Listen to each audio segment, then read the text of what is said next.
Good, mate. Thanks for having me. No problem at all. So, I guess we'll start from the beginning. Then, where did it sort of start for you? When did you start training? How did it come about? I started training originally. I just wanted to lose a bit of weight. Yeah. Maybe look a bit better, feel a bit better, kind of thing. So I just kind of went down like the bodybuilding route. Chest press, anything, like that kind of stuff, deadlifts. And then as I was in the gym, I kind of met a guy who kind of took me under his wing and just said, like, I'm really into strongman. Do you fancy, having a go at strongman kind of thing? So I said, well, I don't know if it's for me kind of thing. I could, not thinking I could do it. And, he convinced me, kept asking me, and I said, yeah, go on, let's do it. Let's sign up. So we signed up for a novice competition and give ourselves about 6 or 8 weeks, notice for training kind of thing. And did our first competition. I just absolutely fell in love with it. And it's lovely, It's great. Everyone's lovely over here, and it's great. Yeah. So when was that? How long ago was that then? It was 2019. Right. Okay. So not that long ago then, in the grand scheme of things, then, really. No, considering my first year was kind of action packed. Did a comp, fell in love with it. Booked another one. Yeah.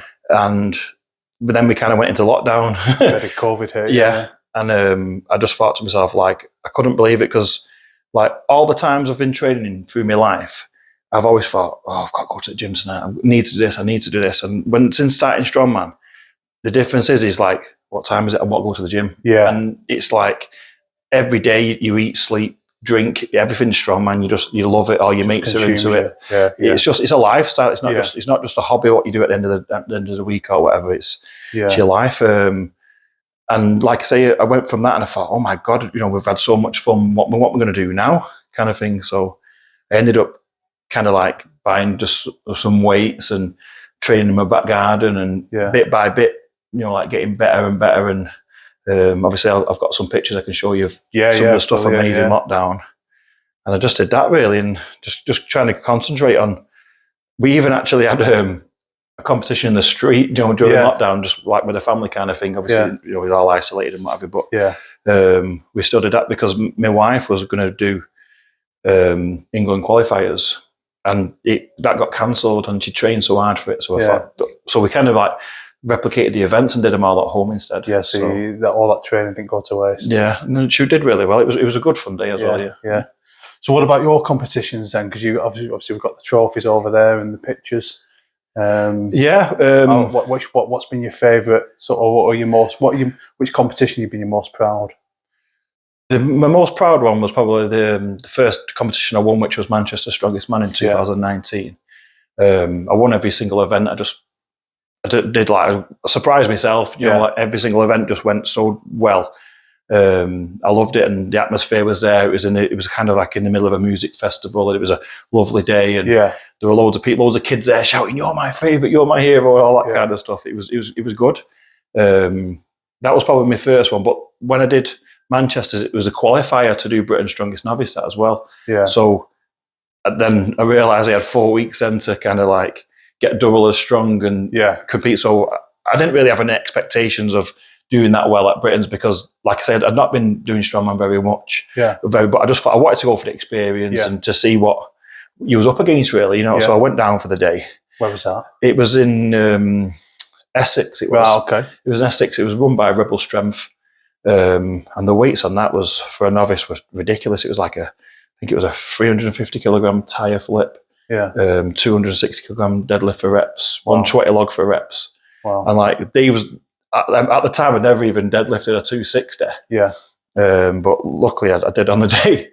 I think 120 was me log max at the time, and I think I got about 3 reps or something. So I kind of. So you got PBs then? I got PBs for myself, but some of the other guys were just so more advanced kind of thing. So it's one of them. You have to kind of like realize where you are and how good you're doing, instead of kind of looking at other people, because it's easy to get like. It's hard to do, isn't it? Yeah, it is. At first, you're always disappointed if you don't win anything, I suppose, or you don't finger, because I've always kind of had a rule to myself, like if I go to a comp, I'm not bothered if I win or whatever, but don't want a blank and anything. I don't want to be that guy who turns up and can't do that lift. Yeah. But I have, it has happened. Yeah, It well, happens to us all, you know what I mean? of course it does. It happens to the best. You went there and you got PBs, didn't you? Like you say, That's it. That's all you can concentrate on, isn't it? Yeah. That's how you improve as well by competing against these guys who are. Yeah, that's it. I think I came like stronger. 11 out of 32 or something like that. So yeah, there was, I didn't do that bad, but like I say, just some of the guys was another level.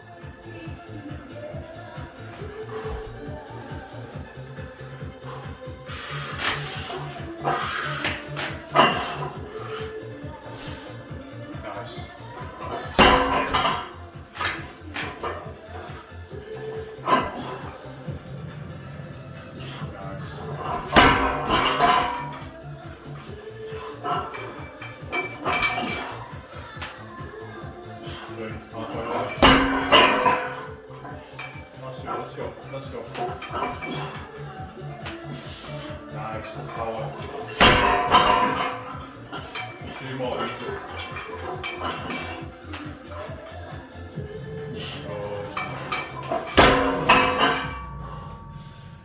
That's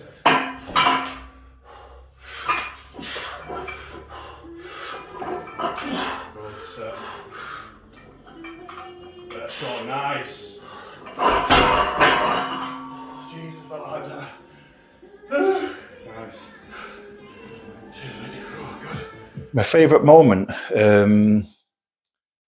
there's been loads. I've been and competed against some guys who say on Britain's Strongest Man. Yeah. But they're not in the novice kind of thing. Yeah. I went and did that, and the guy who won on the day, it was immense. I thought to myself, oh my God, you know what I mean? How strong is that guy there, kind of thing. And then just last year, one of my last competitions, I did England's Most Powerful Man in the Opens. Right. And I actually beat him. Wow. So it was just like, I kind of thought, oh my God, that guy's coming to the competition. He was immense. Yeah. And to progress and actually finish in front of him on the day, yeah.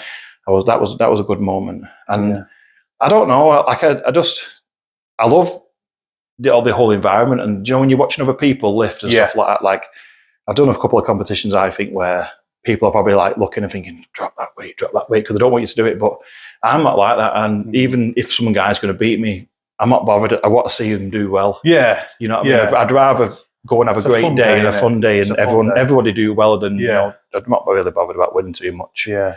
I just do it because I love it. Yeah. So what's your future plans then in the sport? You've got some competitions lined up for this year. I've got a couple of competitions this year. Obviously, I've just turned 40 now, so I don't know. I don't think I'm going to be the next world's strongest man, but I've still got a couple of years left of me yet. Yeah. But I also want to pass knowledge on as well. I've started training a few people last year, helping them getting prepared for their competitions, and they did really, really well. And I kind of it was a good feeling, watching other people and trying to help other people as well. So I'd kind of like to get involved a bit more with that, or maybe organising comps. I've done a bit of reffing on comps, bit of organising, stuff like that kind of stuff, and I've enjoyed that as well. So I'd like to do that as well. As you want to compete as long as you can, and then stay in the sport in some aspect. Yeah, definitely. Yeah. I can't imagine going back to watching Coronation Street every night. At all, no chance. Yeah. But there's just so many different things I've kind of got a mentality now, whereas I'm not bothered what anyone else is doing now. Yeah. I want to, like I say, I want to get my bench press up this year now. Yeah. And it's not strongman related. But no, it's not. It's just a figure. I've had a figure in my mind for as long as I can remember. And I've always put it to a side because, I can't do that because it might affect my log or it might affect this. But I want to kind of do what I'm going to do now. And would you consider a powerlifting comp then? I would consider a powerlifting comp. I've always just thought to myself, because I'm a big guy, that my figures wouldn't be really good because they do it on a weight class system. So I'm not really that clued up on how it works, but I'd definitely never go, especially if my numbers start coming up this year now. Yeah, if you started enjoying bench and stuff, and you've already got a squat and a deadlift, don't you? So I mean, I've probably got like a 320, 330 deadlift in me at the moment. 280 squat, I'd say, and then I've done a 190 bench press before, and I kind of I attempted a 200, but it didn't. I controlled it down. I got it to about here, and I just couldn't go any further. But that was a good year and a half ago. So I think with a bit of practice, I could probably achieve that. Yeah. I've always got 160. I mean, no matter how long I don't train for, I might do log. I might do my bench press 6 months. Leave it 6 months, don't do it at all, and I've always got 160 or something in me. I think I don't think it'll take that long to get to 200. Yeah. It's just how far you can go above that. Because when you watch these programs, they're doing 240, 250, 260, and they're repping them out like they're nothing. You're thinking, oh my God, I'd love to do that for one, I made the mistake of joining a bench press Facebook group, and a lot of them, it's all in the States and stuff like that. But they're repping, like you say, over 200. Yeah. You come back from the gym thinking I had a good bench session there, then something pops up. I need to unfollow it really, because it just that's where it comes to comparing yourself against other people. It's all relative, isn't it? It is. Other people will look at you thinking, I want to be in one day, but then you're looking at someone else, and he's probably looking at someone else. Yeah, that's right. So, yeah. So what's your favourite lift? My favourite lift used to be overhead. And that was probably because anything overhead or a particular, probably log, I'd say. Log. Like I love like wooden logs, and like when you get the setup and I love the way it looks. Yeah. Even like a pollen wheels overhead, that kind of I think it looks really cool, and I think that's maybe because I was never good at certain stuff. Like I was never good at deadlifts. I was never good at so. I always kind of relied on my farmers. I was like, I'm really fast at farmers. Yeah, you enjoy what you're good at, don't you? My grip's immense kind of thing. So I could always rely on my grip on certain stuff like Hercules holds or car holds and stuff like that. But just at the moment now, I'm really enjoying deadlifting. Yeah, and it's weird, and it's like I think because I'm enjoying it more, I think it's getting better. And I used kind of a fear of hurting yourself, and I won't push that far because I might hurt myself kind of thing. And everything's changed. It's just like I'm pushing myself beyond where I used to think I could go. And where that wall was, you've gone through it. Yeah. Everything's just working. And my coach has given me these different exercises, what are strengthening bits up you didn't even know about. And everything's just kind of all coming together. Yeah, I'm really pleased with the way things are going at the moment. And that's good. I've got it's given me a new incentive and a fire back in my belly. Yeah, because you stopped training for a bit, didn't you? I stopped training for about 5 months through different stuff. It's hard life and kids and working long hours, and then like you say, sometimes you can do too much serious like comps, take too much time out of your life, and it kind of stops the fun.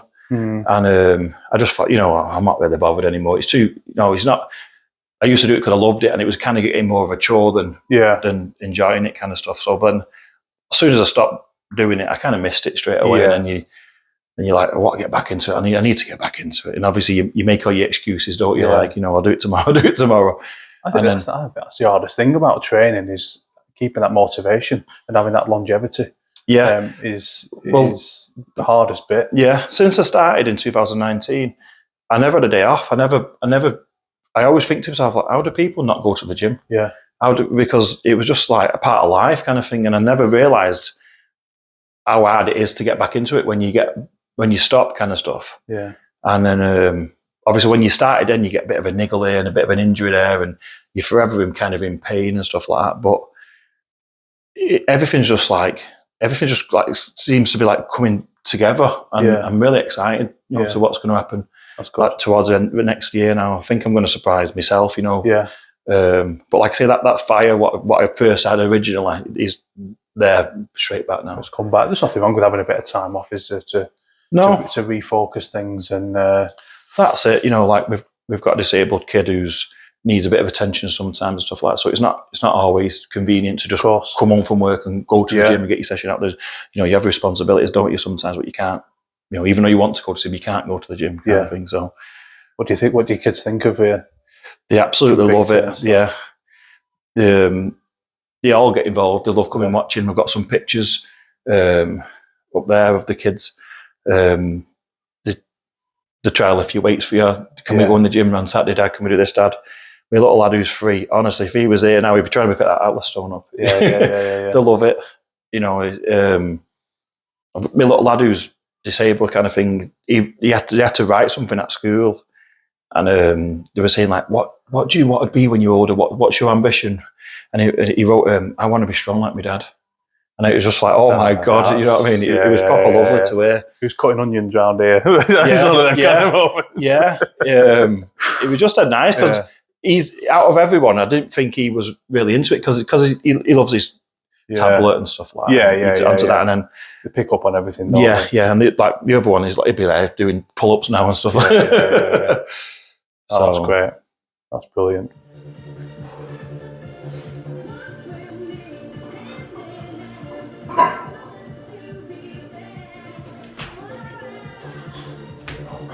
Alright. Yes, nice. First one we quite look out. I think I did. I tried doing a world record farmer's attempt as well. It was 150 kilos a hand, and the world record was 62 meters. And we worked out there on the street, and I think I got about 58 meters. Wow.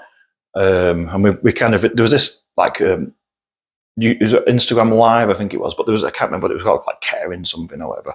And they used to do a world record attempt all the time, each weekend, and they'd do it live on Instagram. So you'd measure it out, with your finger and stuff like that. Yeah. So we did it on there, and it was about 4 meters short of the world record. Yeah. Wow. I've never attempted it since, because it was a bad. Wrote you off. Yeah, it was hard on your fingers. Your fingers were like stuck in that position for a long time afterwards. But yeah, it's good. That's class. Jason, it's been a pleasure, mate. Thank you. Thank you so much for having me here. No problem. And, training with me and talking to me. It's been great. Yeah, I've enjoyed it. I'll do it again. Definitely. Yeah. Cheers, buddy. Thank you.